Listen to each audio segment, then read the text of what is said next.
Good afternoon. A few things at the top, and then I look forward to taking your questions.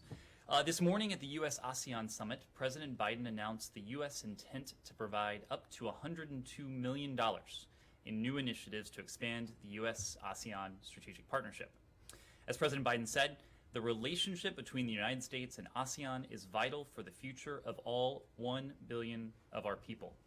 The U.S. ASEAN Futures initiatives reflect this administration's deep commitment to ASEAN's central role in preserving a free and open Indo-Pacific. This new funding includes the intent to provide up to $40 million in new efforts to fight the COVID-19 pandemic as part of the U.S. ASEAN Health Futures Initiative, up to $20.5 million for a new U.S. ASEAN Climate Futures Initiative, up to $20 million to promote economic growth and opportunity through a new U.S. ASEAN Economic Futures Initiative, and up to $21.5 million to support the Billion Futures Initiatives, including programs that promote education, English language learning, and gender equality and equity. In addition, President Biden expressed his commitment to expanding our formal engagement and cooperation with ASEAN via ministerial level meetings on health, energy, the environment and climate, transportation, gender equality, and women's empowerment. Next, today on Intersex Awareness Day, we recognize the voices and contributions of intersex communities in the United States and around the world. Too often, intersex persons are subjected to violence, to discrimination, and abuse solely on the basis of their sex characteristics. We recognize these obstacles and are clear in our commitment to support intersex people. We further recognize the hard work of intersex activists, intersex human rights organizations, and allies who work to promote and to protect the human rights of intersex persons globally. As President Biden and Secretary Blinken have made clear, it is the policy of the United States to pursue an end to violence and discrimination on the basis of gender, of sexual orientation, gender identity or expression, or sex characteristics. The Department of State is committed to promoting the freedom, the dignity, and equality of all persons, including, of course, intersex persons, and we will continue to do that. And then finally, I want to share some news that is very exciting for one member of our team, but perhaps, well, I'm confident it is much more bittersweet for the rest of us. This week will mark the last week in the office for Gladys Boggs. Many of you know Gladys. She is a senior employee in our press office.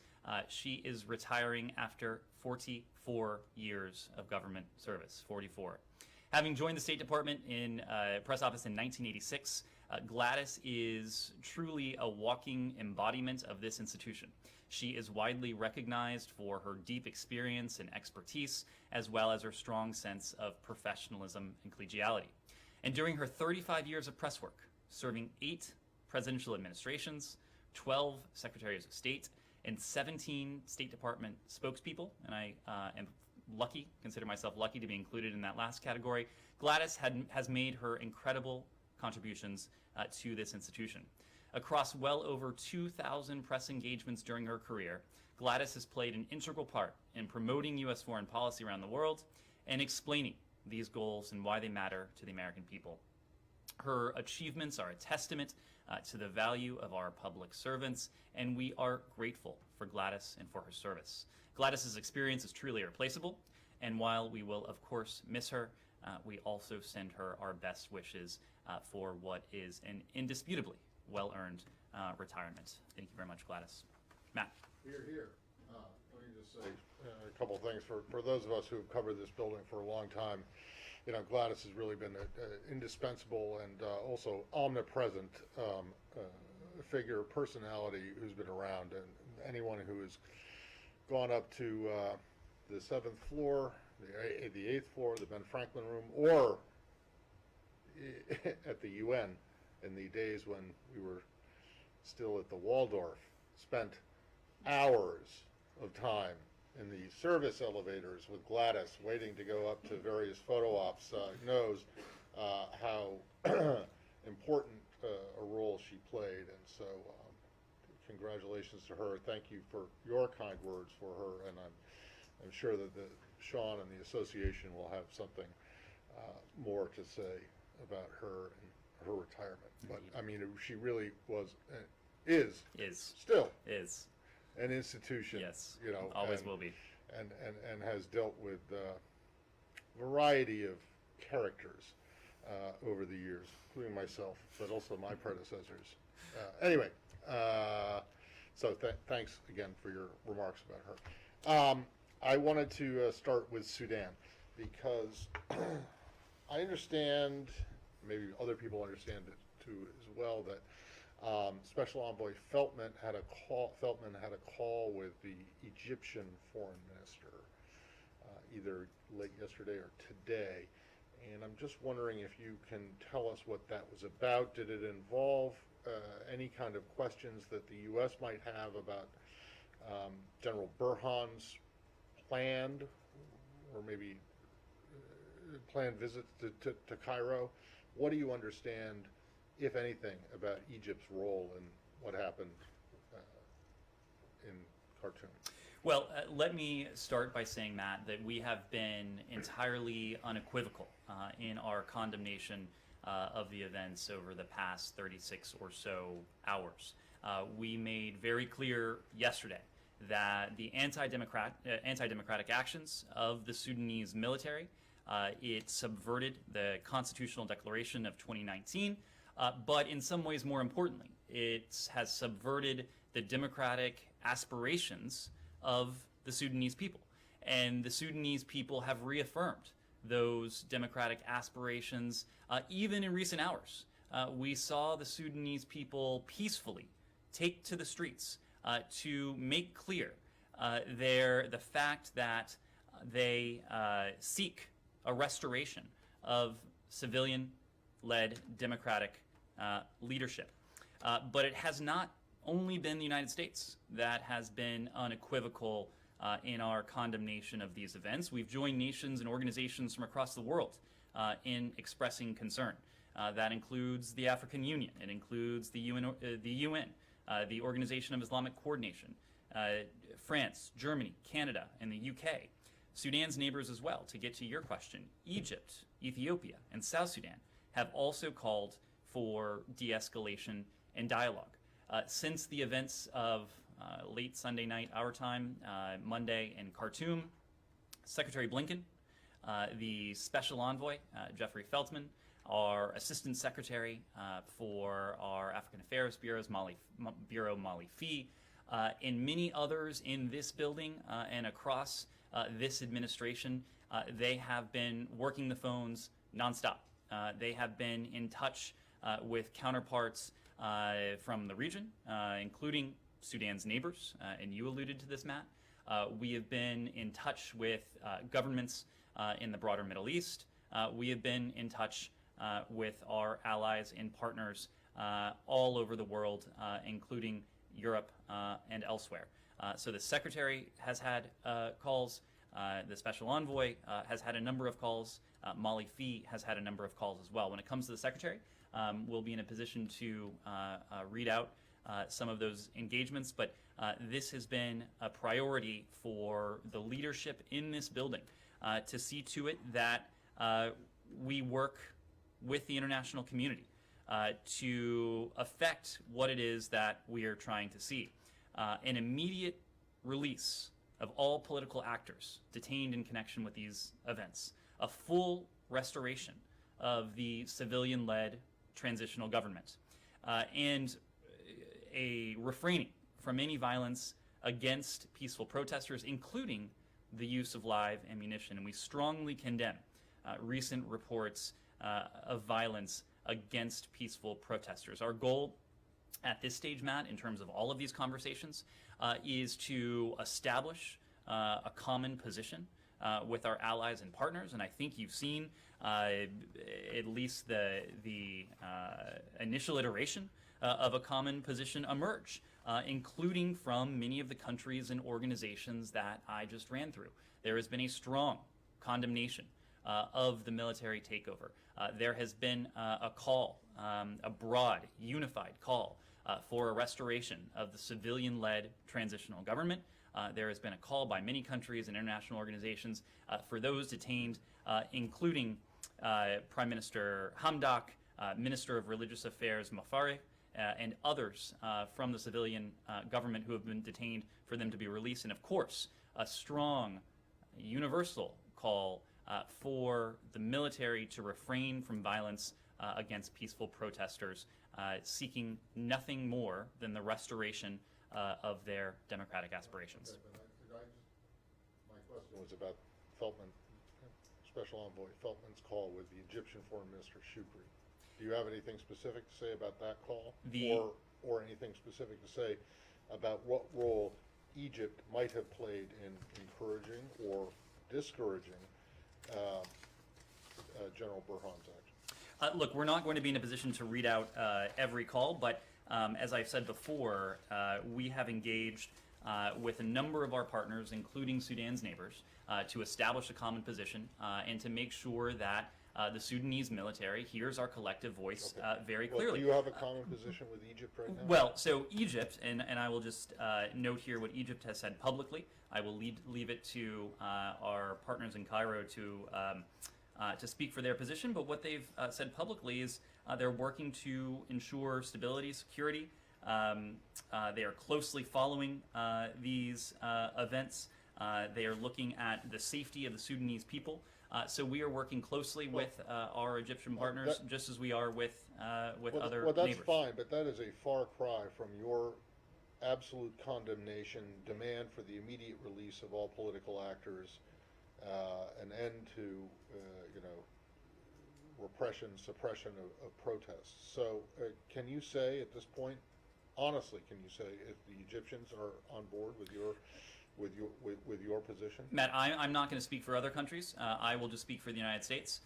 And we are speaking with partners, with allies around the world, including Sudan's neighbors, to establish a common position and to do all we can to see to it that democracy is restored in Sudan. Last one, in terms of consequences, beyond the, since yesterday when you announced the suspension or the pause in the $700 million in ESF, has there been any movement on suspending or not suspending? I saw the USAID statement that their humanitarian assistance will continue, but of course that wouldn't be affected by, or humanitarian aid is not affected by any kind of restrictions. So has there been any movement or developments in terms of assistance? Well, so I want to be very clear on that point, and we've had an occasion to speak to this in other contexts recently. But we always differentiate between bilateral assistance and humanitarian assistance. The latter category going to support the people, in this case, the Sudanese people. And state and USAID, we maintain a significant humanitarian portfolio and a growing development portfolio when it comes to Sudan. In this past fiscal year, the fiscal year that ended at the end of last month, the United States provided $60 million in bilateral health and development assistance to Sudan, focused on supporting democracy, supporting human rights and governance, food security, civic engagement, conflict mitigation, and global health assistance. In addition, we provided more than $400 million, $438 million to be precise, in life-saving humanitarian assistance to Sudan in the last fiscal year. The $60 million of bilateral health and development assistance and all life-saving humanitarian assistance, that is not subject to the current assistance pause. The assistance pause at the moment, as we evaluate the next steps for Sudan programming, implicates the $700 million in emergency economic support funds, or ESF funds, that we spoke to yesterday.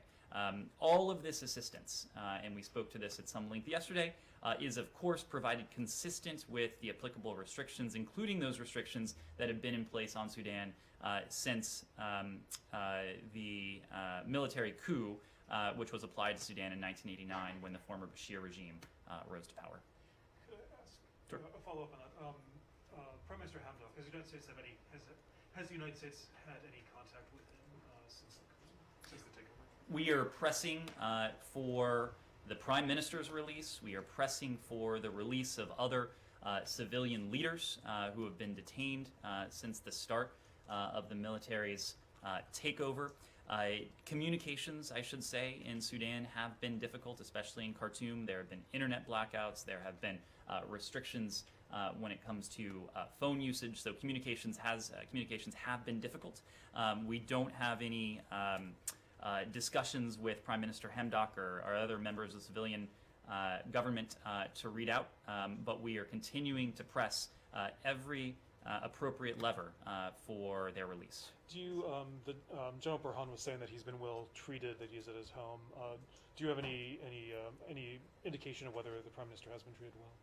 I will say what I said yesterday, and that is now that the Prime Minister, now that other members of the civilian-led transitional government remain in military custody, it is the military's responsibility to ensure that they are treated well, to ensure their safety, to ensure their security, to ensure their health. I don't have any updates to provide, but we are watching very closely to see to it that the military does just that. Just one.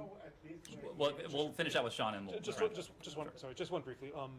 The role of Omar al-Bashir, the idea of handing him over for on the charges that he's been accused of. Is the United States hopeful that he'll still be handed over, or is that something that's come to doubt because of this?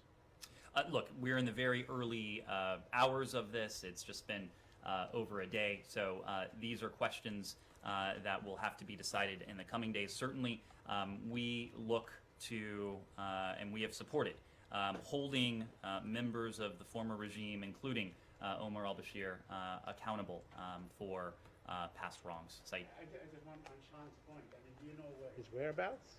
do we know where Omar al-Bashir is? Hamdok's. Hamdok's whereabouts. Yeah. Look, it is. Whether he really is in good health and alive and all. It is not for us to speak to these questions publicly. It is for us to underscore the point that the military has a responsibility, now that he remains in their custody, now that the Minister of Religious Affairs, Mufare, and others remain in their custody. The military has a responsibility to ensure they are treated well, to ensure they remain in good health, and to ensure their security. Yes? The UN Secretary General Guterres has, in response to the situation in Sudan, talked about an epidemic of coup d'etats. You know, he's talking about this broader situation. Obviously, this is happening as in the time that you guys, since the Biden administration took power, with a focus on democracy and human rights.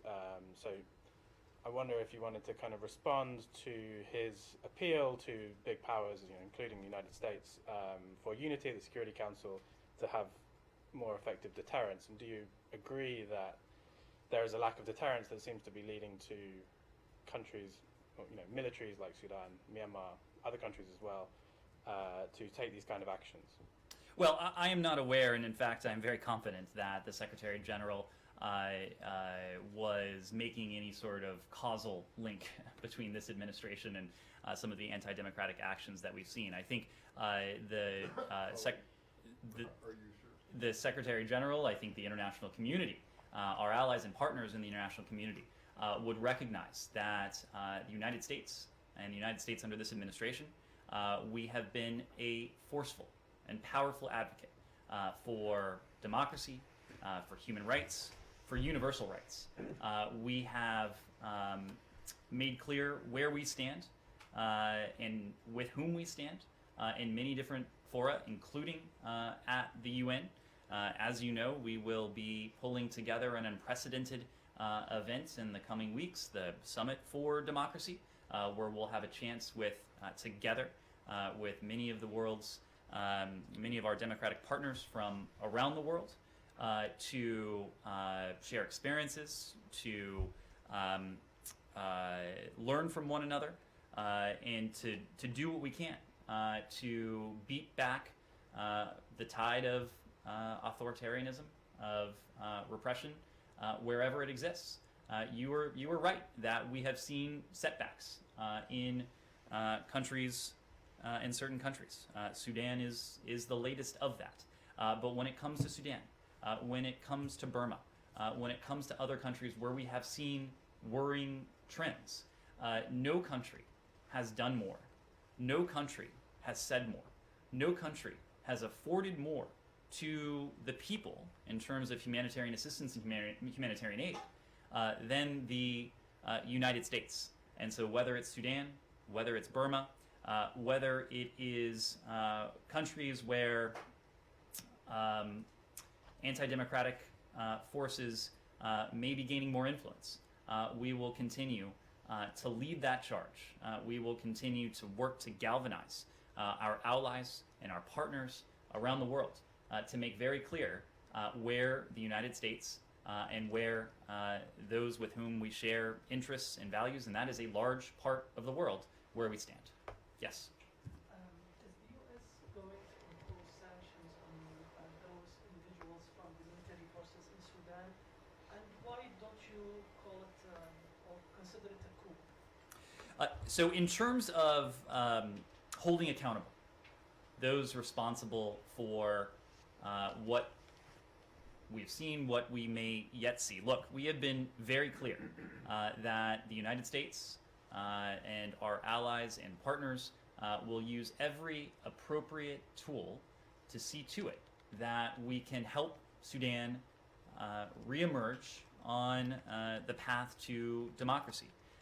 To put a finer point on it, we will do everything we can to support the democratic aspirations of the Sudanese people, and to see to it that we can do everything to help them achieve and to realize those aspirations, which have been set back, of course, by what we have seen the military do over the course of the past 36 or so hours. When it comes to what we call this is very clearly a military takeover.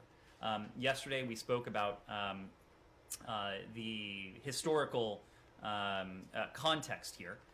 What is true is that we are closely monitoring the events in Sudan. We know that the military has hijacked the democratic transition.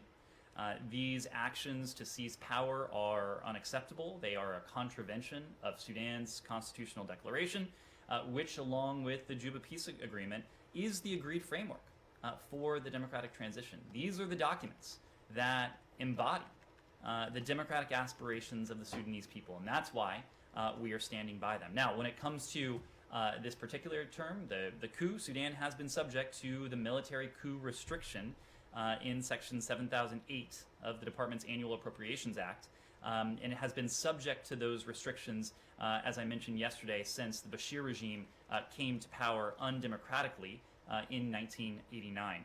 Sudan will continue to be subject to those restrictions until the Secretary determines that a democratically elected government has taken office, and that's what we'll continue to support. Yes? One more. Sure, When sure. do you think the U.S. aid is going to be returned to Sudan?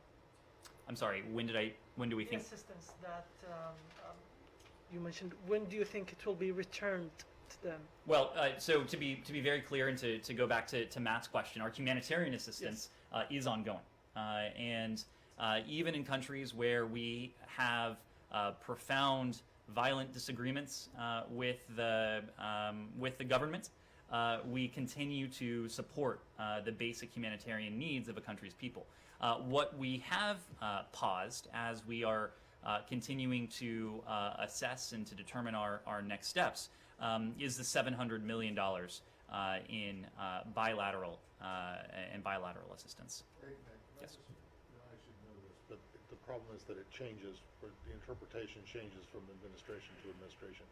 Is it your understanding that this administration's legal determination is that it can't be a coup, or it isn't a coup, if the government ousted was not an elected one? Or can a coup replace? Can it be a coup if what happens replaces a government that came to power in a coup?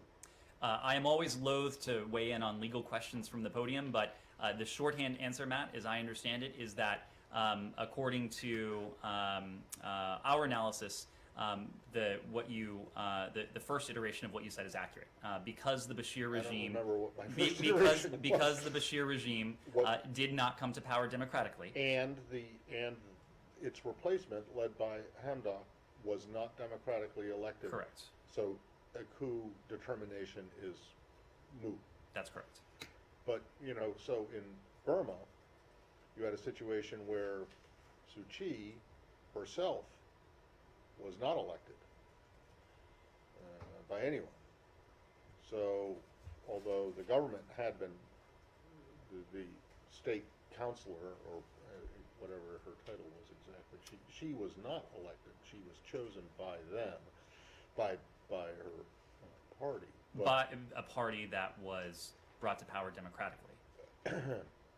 So so the legal determination is that in that case, even if the figurehead leader is, so in other words, if it was just Suu Kyi who had been removed, then it wouldn't have been a coup. These are these sort of I ex get it, post I get it, facto listen, hypotheticals are look. Well, I just want to know if you guys have made, if this administration's rationale for determining whether something is a coup or not has changed from what I will say is there Or was if a it's there was a coup determination that was conducted in the immediate aftermath Yeah. of the early February 2021 coup in Burma. Right. This department determined in short order, given the circumstances, the facts, and the analysis of them on the ground, that what had transpired in Burma was a coup. In the case of Sudan, of course, these are apples and oranges. We inherited. We have a very different situation with the military overthrowing a regime that was not democratically put in place. Yes.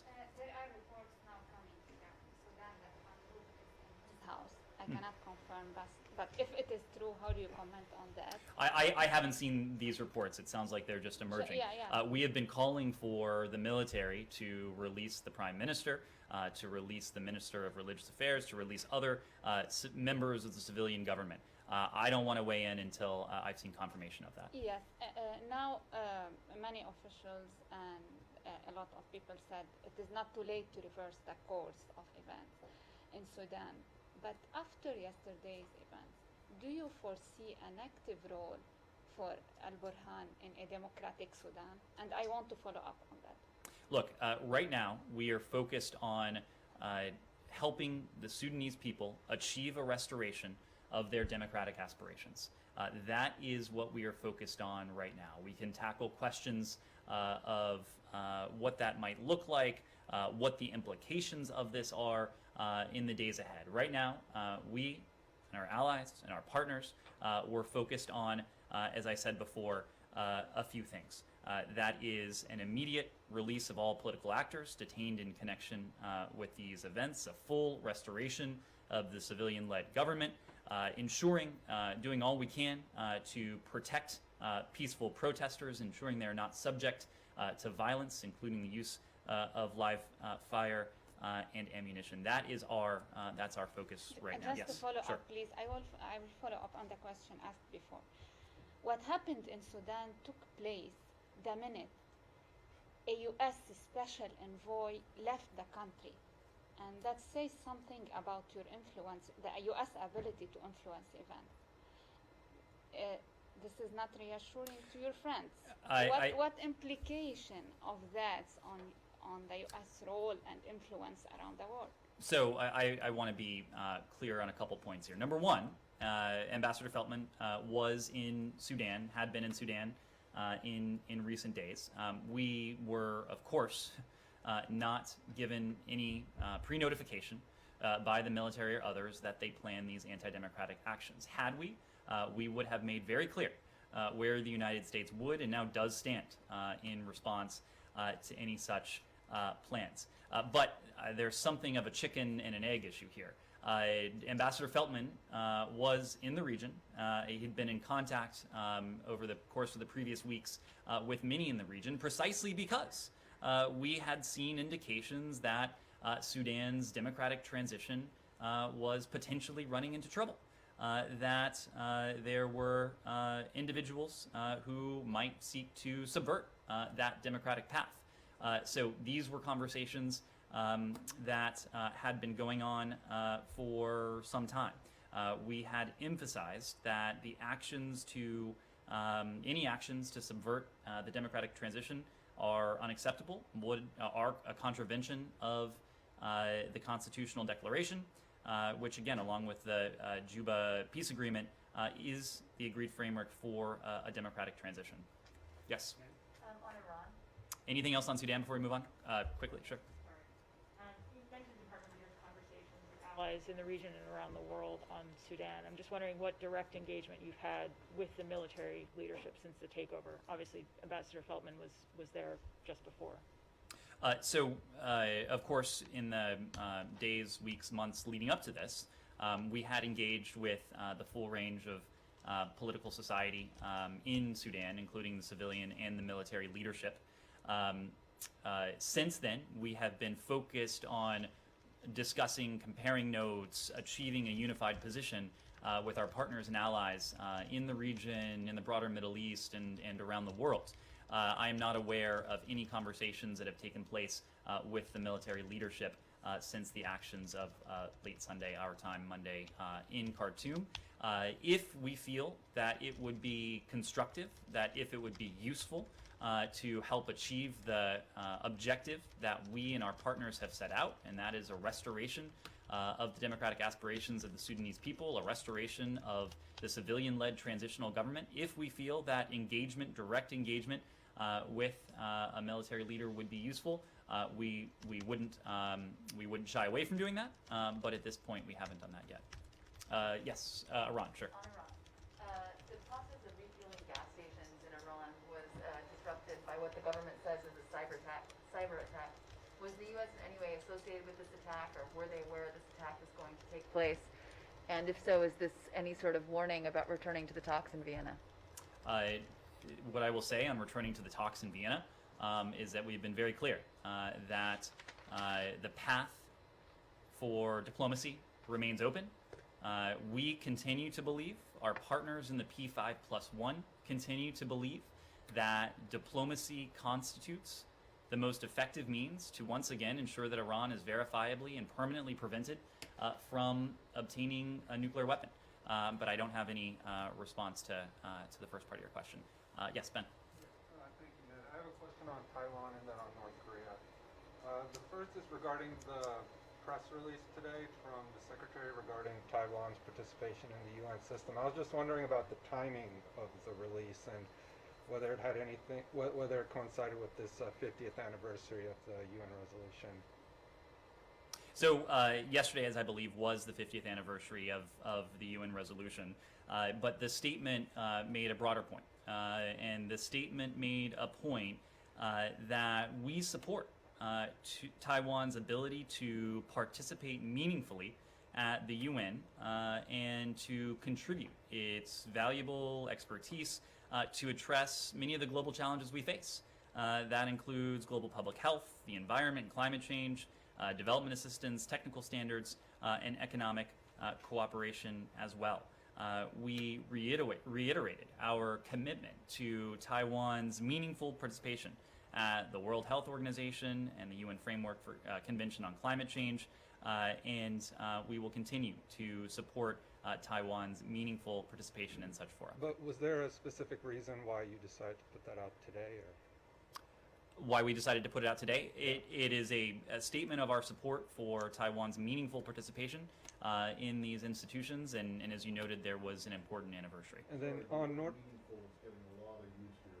Does that mean, and I realize that you want to go back to strategic ambiguity after the president's comments last week, but when you say meaningful, does that mean independent of Beijing? It means meaningful. It means substantive. Well, you know what means meaningful and substantive doesn't really. That's kind of useless. It doesn't mean anything. What it means. Meaningful means nothing in this case if you don't explain what it is you mean by meaningful. What it means is that Taiwan, as a leading democracy.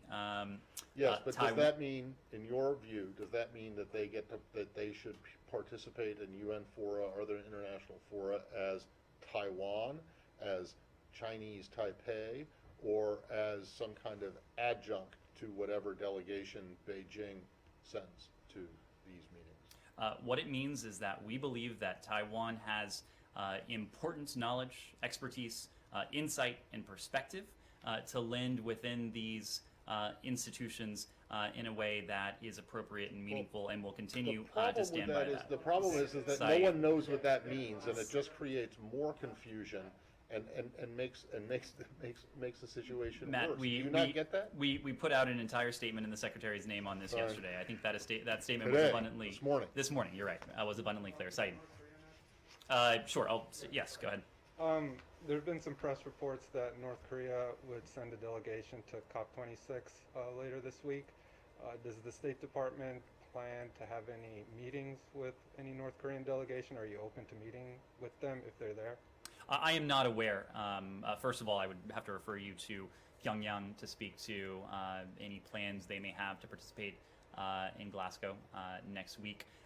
Certainly am not aware of any plans that we have at the moment to engage with any delegation from the DPRK. What we have said broadly when it comes to the DPRK is that we believe diplomacy is the most effective means by which to achieve what it is that our policy review identified as that overarching goal, and that's a complete denuclearization of the Korean Peninsula. We are open to diplomacy. We are ready for diplomacy. We have made clear to the DPRK that we have no hostile intent towards the country, that we are prepared to engage diplomatically with them. We've made that very clear in a series of messages, and we await a response. Yes, Saeed. Thank you. I want to go to the Palestinian issue, but before I do that, I want to add my name in acknowledging Gladys and what she's done over the years, and I want to wish her Godspeed and the best luck in the road ahead. She will definitely be missed. Thank you, Saeed. Yes. Yeah. On the settlements, the Israelis announced on Sunday that the intent, or they in fact issued tenders to build 1,300 settlements in 7 different settlements and so on. I know in the past you have expressed your views, and you've told us in this room, an issue that I asked so many times about, that your position on the settlement is well known. But what message are you sending the Israelis? Because I think that Israel feels emboldened by your lack of resolve on this issue. Sorry, could you repeat the last part of the question? I said Israel is emboldened by, they keep doing things. You express, that you disagree with this action, and they go on. They are emboldened by your lack of action. Saeed, we've had an opportunity to discuss our position on this in this room and in any number of other occasions. When it comes to what we've heard recently, we are deeply concerned about the Israeli government's plan to advance thousands of settlement units tomorrow, Wednesday, many of them deep in the West Bank. In addition, we're concerned about the publication of tenders on Sunday for 1,300 settlement units, for 1,300 settlement units in a number of West Bank settlements. We strongly oppose the expansion of settlements, which is completely inconsistent with efforts to lower tensions and to ensure calm, and it damages the prospects for a two-state solution. We have been consistent, as I said, and clear in our statements to this effect. We also view plans for the retroactive legalization of illegal outposts as unacceptable. We continue to raise our views on this issue directly with senior Israeli officials in our private discussions. Yes. Well, let me just, I have a couple more questions on the Palestinian issue, Sure. if I may, but I wanted to ask you, are you engaging with the Israelis? Is the Secretary of State talking to Mr. Lapid, for instance? Is Michael Ratner, who was, I think, the charge d'affaires, is he talking to anyone? We are engaging issue, with our Israeli partners at Right. very senior levels, conveying this message. All right, now on the issue of the human rights organization. Hold on a second. Sorry, just on settlements. You say that you've been clear and consistent in your view, but you in fact haven't. This is the strongest statement that you guys have made about settlements, directly about settlements, since I think, well, that I've been around, that I've heard.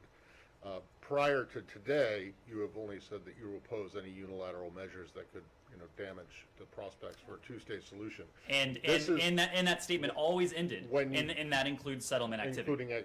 But you have not said we strongly oppose the expansion of settlements, and this is the strongest that you have been. Was there a decision? Was there a decision made that you had to be that you had to start getting tougher on this? Matt, our messaging on this is Not your public messaging. our public messaging on this is consistent with what we are seeing Well, transpire. So fine, it, it it, might on- be- it only stands to reason that our Okay. public messaging may shift over time. Saeed. Yes, going back to the six human rights organizations. Now, I know that you issued a statement last Friday. I mean, you responded to the issue last Friday. But then you also said that we have to go, if we have further questions, we have to go to the Israelis. Is that it? I mean, is that the end of it? Is that you're just asking journalists and inquirers to go back to the Israelis and have them explain? Are you convinced that the Israelis have a reason that these organizations are tied to terrorism?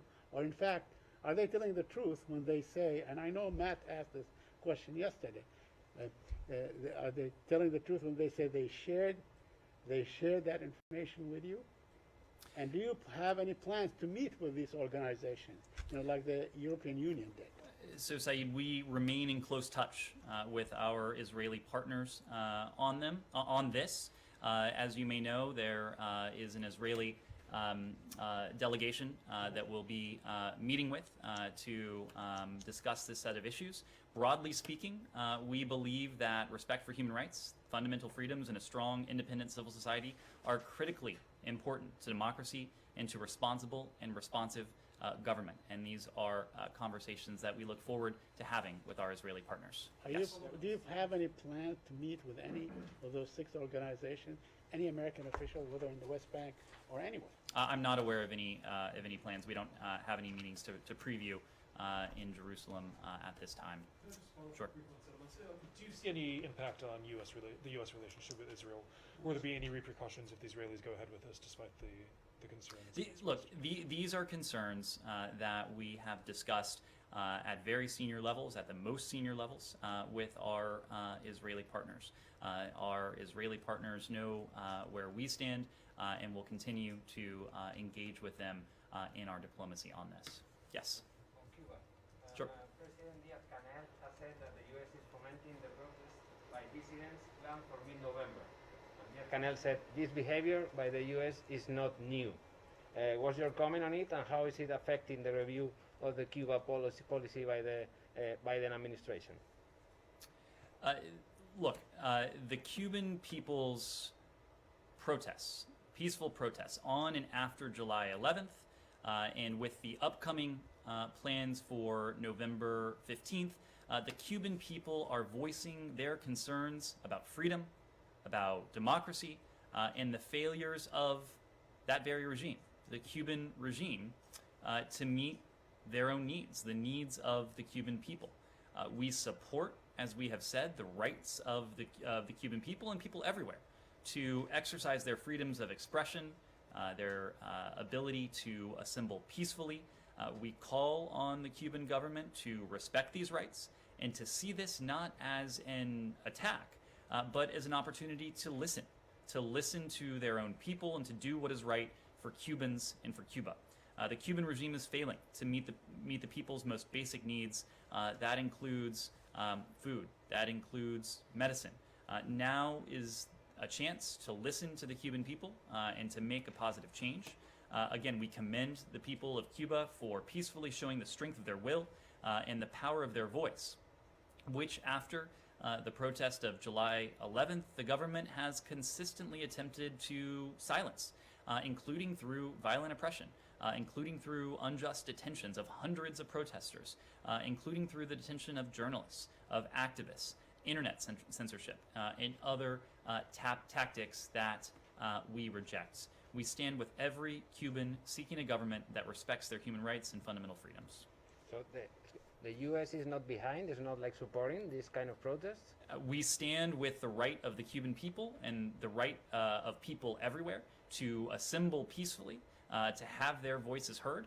But what we have seen in Cuba since July 11th, what I suspect we will see mid next month in Cuba, is a demonstration not of the desires of the United States government, What we have seen, what we will see, is a manifestation of the unmet needs, of the unmet aspirations of the Cuban people, and the Cuban people's clear attribution of responsibility for those unmet needs and unmet aspirations to the Cuban government. Let me go to the back. Abby. 26 families of U.S. hostages and American detainees published a letter yesterday saying that they believe the Biden administration is not prioritizing securing the release of their family members. I wondered if you had a general response, and two, they're calling for action. Is there anything within this building that is being done to address their concerns and frustrations? Well, we work tirelessly to secure the release of Americans held hostage and wrongfully detained overseas so that these hostages and wrongful detainees can be safely reunited with their families. The State Department, our partners across the government, we work closely together on these cases to ensure a focused and coordinated effort that draws on all available government resources and expertise. The families of Americans who are held captive abroad, we know that they also face incredible hardship as they too tirelessly advocate for their loved ones who've been taken away from them. We remain in regular contact with these families. We are grateful for their partnership. We are grateful for their feedback. We continue to work to ensure we are communicating and sharing information with them in a way that is useful for these families. As you may recall, Secretary Blinken had an opportunity together with Ambassador Carstens, our special envoy for hostage affairs, to meet with the families of Americans held hostage or wrongfully detained abroad. And he reaffirmed during that session earlier this year that the United States is committed to seeking the release of their loved ones. Ambassador Carstens leads the diplomatic strategy for the return, for the release of Americans held captive abroad. That includes any number of tactics, including, in some cases, direct talks. Of course, any negotiations are coordinated throughout the government at very senior levels as well. And of course, our Bureau of Consular Affairs here at the Department of State also provides support to all U.S. citizens detained abroad. Yes, Sean. Different issue, climate change. Australia overnight unveiled a plan to limit to zero out carbon emissions by 2050, but not with any near-term goals. Does the United States have any reaction to this? Australia has been seen as one of the holdouts ahead of COP26. Well, the point we have made since the very earliest days of this administration, when we rejoined the Paris Climate Agreement, shortly after that, when this administration announced our ambitious climate targets of emissions reductions between 50 and 52% in the coming years, we have made clear that every country around the world, but especially countries, industrialized countries that are major sources of greenhouse gases, have a special responsibility and a special obligation to the current generation and to future generations to raise our collective climate ambition. That is what we have done. We've been heartened to see, including in the context of and the aftermath of the summit that on climate that the president pulled together, the White House pulled together in recent weeks. We've been heartened to see additional commitments. And of course, we're on a very short runway to COP26 in Glasgow, starting, we'll be heading there next week. And we know that the window for limiting global warming to 1.5 degrees Celsius, we know it's narrowing. We expect countries that have not already done so to arrive in Glasgow with ambitious commitments that bring us closer to that goal. We believe that all countries should collectively commit in Glasgow to continue strengthening ambition toward a 1.5 degrees Celsius limit now and throughout this decade. We've made this point before, but this is the decisive decade where we think about climate change in terms of years, in terms of decades ahead and its implications. But now is the moment where that if we miss, the window may well close. So again, many countries have put forward ambitious climate targets. That includes the United States. We have put forward a bold, ambitious plan, not only because it is the right thing to do for our future, not only because it is the right thing to do for our economy, but also because by demonstrating American leadership, we have the potential to galvanize our allies, partners, and countries around the world as well. Do Do you think Australia's plan is ambitious enough? You said that this decade is crucial. This decade is crucial. Look, I'm not going to weigh in from the podium on any country's specific commitments. What we know is that what we need to achieve is that collective goal of doing all we can to ensure that we don't exceed that global warming of 1.5 degrees Celsius, given the stakes. I have a quick question on your own. Sure. Just follow up to what Mr. Mallory said. He said that basically was saying the window was closing. What does that mean? I mean, will there come a point, maybe next week, the week after, if the Iranians are not on board, that you say, okay, no more, no deal? Well, look, we have been very clear, and I had an opportunity to reiterate this in the briefing earlier today, that we continue to believe the window for diplomacy remains open. But that is not a window that will be open indefinitely, and it cannot be open indefinitely because as Iran continues to advance its nuclear program, as it has distanced itself from the commitments it made in the JCPOA context, eventually the advantages that the JCPOA in its original form in 2015 and implemented in 2016 will be negated by the advances that Iran will have made in its nuclear program. So that is why we continue to believe that negotiations, indirect, even as they are, need to resume in Vienna as soon as possible. This is not just the position of the United States. This is the position of the full P5 plus one. We have heard this in public. We have heard this in private from our Russian counterparts, from the PRC, from the Germans, the Brits, and the French as well, and the EU, of course, which is playing a coordinating role in much of this. So we continue to believe that a return to Vienna as soon as possible, again, affords the best chance of securing a mutual return to compliance with the JCPOA, which we still think remains possible, and we still think remains the most effective means to ensure that Iran is permanently and verifiably prevented from obtaining a nuclear weapon. But you're not putting an expiry date or a set date that they have to return by such and such date? Or I'm not in a position to offer that from the podium. Yes. How long are you going to wait? Again, we think that the window is closing. Every day that goes by is another day that Iran is in a position to advance its nuclear program in ways that are concerning. These are not just concerns on the part of the United States. We have heard similar concerns from our partner, the IAEA. We've heard similar concerns from our European allies as well. So we're not putting a specific time frame on it, but we are making the point that this is not a process that can go on indefinitely. The window has been open for months now, but it has also been months since the Iranian government withdrew from the sixth round of talks and has, for reasons that you'll have to ask them about, they have not been willing to resume a seventh round. We think the seventh round in Vienna should resume immediately if we are going to make swift progress towards a mutual return to compliance. Just to follow up on Sudan, because everybody now is talking that Prime Minister Hamdouk is out. Do we expect a call between Secretary Blinken and the Prime Minister today if he's confirmed out? Again, you're citing reports I haven't seen. I wouldn't want to speak to them before I'm in a position to confirm them.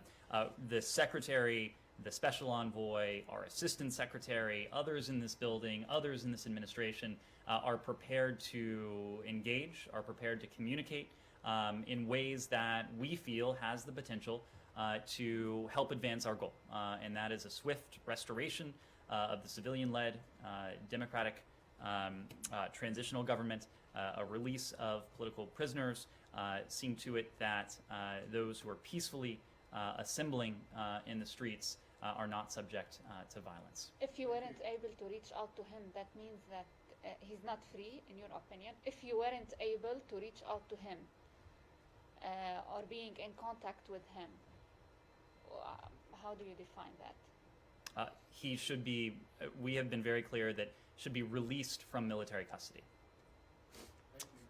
Thank you.